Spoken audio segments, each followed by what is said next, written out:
আড়ালে স্বৈরশাসকের সঙ্গে যোগসাজশ করা গোপন গোষ্ঠী সম্পর্কে সতর্ক থাকুন বলেন তারেক রহমান। বিগত 16 বছর যারা তলে তলে স্বৈরাচারের সঙ্গে মিশেছিল সেই গুপ্ত ষড়যন্ত্রকারী চক্র থেকে দেশবাসীকে সজাগ থাকার আহ্বান জানিয়েছেন বিএনপি চেয়ারম্যান তারেক রহমান। তিনি উস্কানি দিয়ে বলেন, যারা দীর্ঘ সময় স্বৈরাচারের দূষর হিসেবে কাজ করেছে তারা এখন ভিন্ন বেশে জনগণকে বিভ্রান্ত করার চেষ্টা করছে। এদের রুখে দিতে আগামী 12 ফেব্রুয়ারি নির্বাচনে ধানের শীষকে বিজয়ী করতে হবে। শনিবার 31 জানুয়ারি বিকেলে সিরাজগঞ্জ সদর উপজেলার পাইকপাড়ায় বিসি শিল্প গ্রামে আয়োজিত এক বিশাল নির্বাচনী জনসভায় প্রধান অতিথির বক্তব্যে তিনি এসব কথা বলেন। তারেক রহমান বলেন, আপনাদেরকে অনেকেই এসে বিভ্রান্ত করার চেষ্টা করবে। যারা বিভ্রান্তিমূলক কথা ছড়াবে তাদের একটাই নাম, তারা হচ্ছে গুপ্ত।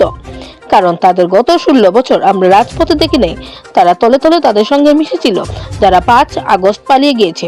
এই চক্রী যেন আমাদের ভাই বোনদের আত্মত্যাগের অধিকার স্তব্ধ করতে না পারে, সেজন্য আপনাদেরকে সজাগ থাকতে হবে।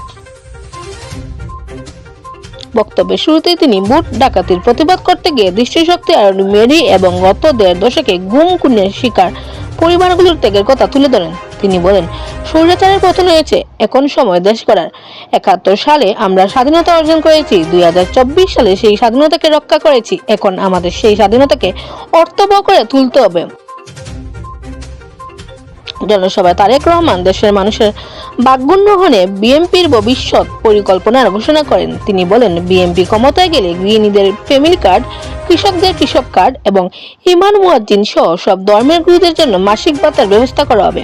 এছাড়াও সিরাজগঞ্জ ও পাবনা অঞ্চলকে কেন্দ্র করে উত্তরবঙ্গ জুড়ে কৃষিভিত্তিক শিল্প পার্ক গড়ে তোলার প্রতিশ্রুতি দেন তিনি। বিকাল থেকে সিরাজগঞ্জ ও পাবনার বিভিন্ন এলাকা থেকে আসা লক্ষ লক্ষ মানুষের উপস্থিতিতে জনসভাটি একটি বিশাল জনসমুদ্রে পরিণত হয়। সালমা ইসলাম, 24 লাইভ, সিলেট।